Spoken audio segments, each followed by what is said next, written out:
안녕하십니까, 알림이 황희두입니다. 최근 윤석열 대통령 행보로 스텝이 꼬였다는 지적까지 나오고 있습니다. 문재인 정부를 향해선 맹비난을 퍼붓더니 정작 정권을 잡자마자 말 바꾸는 태도가 논란을 더욱 키우고 있는 건데요. 당선자 시절과 대통령 취임한 후에 북한 방사포를 대하는 태도가 배치돼서 이에 대한 비판의 목소리가 나온 겁니다. 게다가 북한은 방사포를 발사했는데 영화 관람하고 팝콘 뜯고 이러고 있어서 더더욱 일이 커진 거죠. 저렇게 윤석열 당선자는 문재인 정부를 향해 온갖 비난을 퍼붓고 심지어 국민의힘 허은하 대변인은 당시에 한 발 더 나아가서 국민들의 불안과 우려 타령을 했습니다. 그러면서 본인들은 굳건한 안보를 바탕으로 단호하게 대처할 준비가 돼 있다고 비난을 퍼부었던 건데요. 정작 방사포 발포 사실을 10시간이나 지나서 공개를 하고 영화 보고 수상 영화인들과 만찬 일정까지 소화하고 이게 본인들이 말한 국민들의 불안과 우려를 대하는 태도입니까? 정부 출범 직후에도 북한의 첫 탄도미사일 도발에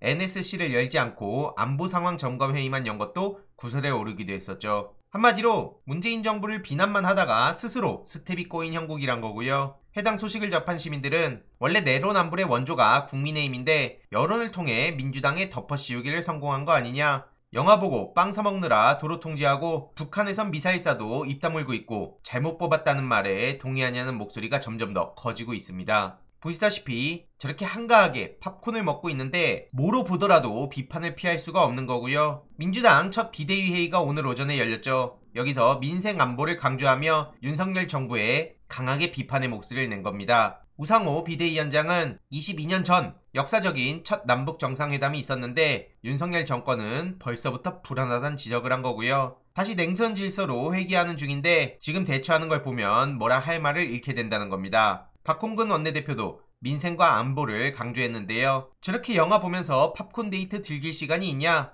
물가 대책과 화물연대 파업 등 민생 현안에 대해서 제대로 대처도 못하고 있다는 얘기를 들을 수밖에 없고요. 이용호 비대위원도 윤석열 정부가 들어서자마자 고물가에 시달리고 있는데 이준석 국민의힘 대표는 문재인 정부와 외부 충격 탓으로 돌리고 있다며 무능함을 지적하기도 했습니다. 민주당은 유능한 모습을 보이겠다는 각오까지 전했고요. 이렇게 빵집 경호 소식이 언론을 통해 전해지며 김어준 총수는 직접 가서 사는 바람에 국민들 본인 시간을 날렸고 황교익 평론가도 사적 욕망 통제 못하면 대통령 그만둬라 이렇게 강하게 지적을 하기도 했습니다. 이런 와중에 진중권 씨도 적당히 좀 하라고 하는데 이제 와서 저렇게 잽 한두 방 날린다고 본인이 객관적인 사람 되는 거 아니고요. 언론이야말로 진중권 얘기 적당히 좀 다뤘으면 좋겠습니다. 도대체 저 사람이 뭔데 저렇게 다루는 거죠? 어쨌든 이에 대해서 많은 시민들은 이런 소식들이 역사책에 남으면 말 그대로 나라를 말아먹은 군주의 대표 사례가 되는 거다. 똑똑하고 현명하고 경험 많은 이재명이 낙선하고 전 국민이 불안한 눈으로 바라보는 이 현실 자체가 납득하기 어렵다는 얘기가 나오는 거고요. 남편은 왕놀이, 마누라는 연예인놀이, 장모는 돈놀이, 장관은 칼춤놀이. 이게 지금 대한민국의 현실이란 얘기까지 나오고 있습니다.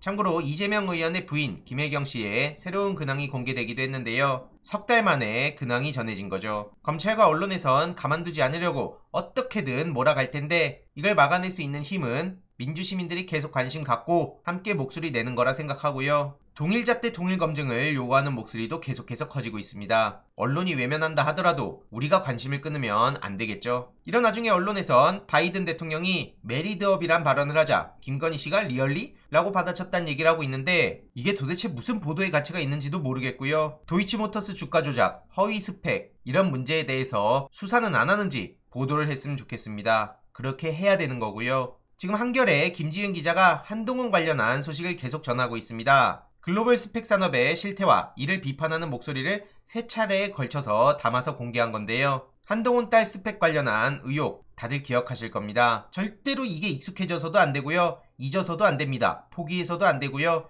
계속 관심을 가지고 목소리를 내야 되는 겁니다. 그게 공정상식 정의고요. 최근 영상을 통해 한동훈 딸과 사촌의 스펙 공동체 의혹을 한겨레가 보도하자 학부모들에게 비용을 지불하지 않았다고 말을 맞추자 이런 요구를 한 정황이 드러났다는 것도 전해드렸습니다. 이외로도 주소지를 무단 사용했다는 것도 드러났는데요. 이러니 검찰 가족은 무죄고 한동훈 가족은 검사들이 기소도 안 할 것 같다, 숨기는 사람들이 범인이라더니 도대체 이게 뭐 하는 거냐, 이런 지적이 나올 수밖에 없는 거고요. 이해로도 유학생들도 좌절했다는 소식을 다뤘습니다. 미국의 한인 청년 7명은 이런 충격적인 소식까지는 알지 못했다는 얘기를 전한 겁니다. 황당했다는 얘기도 나올 수밖에 없는 거고요. 한동훈 딸처럼 촘촘하게 스펙을 만드는 건 처음 본 것 같다. 또 다른 사람은 박탈감에 대한 지적을 한 거고요. 각자 힘들게 일도 하고 공부도 하고 봉사활동도 하고 그런 방식인데 한동훈 딸과 조카의 사례는 상대적 박탈감을 불러일으킬 수밖에 없다는 겁니다. 학부모들 또한 분노하고 있다는 소식을 다뤘는데요. 문제를 캐기 시작하면 고구마 줄기처럼 나올 수밖에 없는 겁니다. 페널티가 없으면 과연 정의가 존재하나 이렇게 생각할 수밖에 없다는 거고요. 좌절감을 느낀 학생들, 학부모들, 이들의 목소리를 다루는 언론은 한겨레를 비롯해 아주 일부밖에 없습니다. 그래서 한인 학부모들은 절대로 이 문제를 그냥 넘어가선 안 된다고 비판하는 거고요. 최근 9일 오후 5시까지 11,486명의 청원 추천을 받았다고 하네요. 이런 와중에 한동훈 팬덤 현상 같은 소식을 다루며 민주당 1대1일수록 커진다.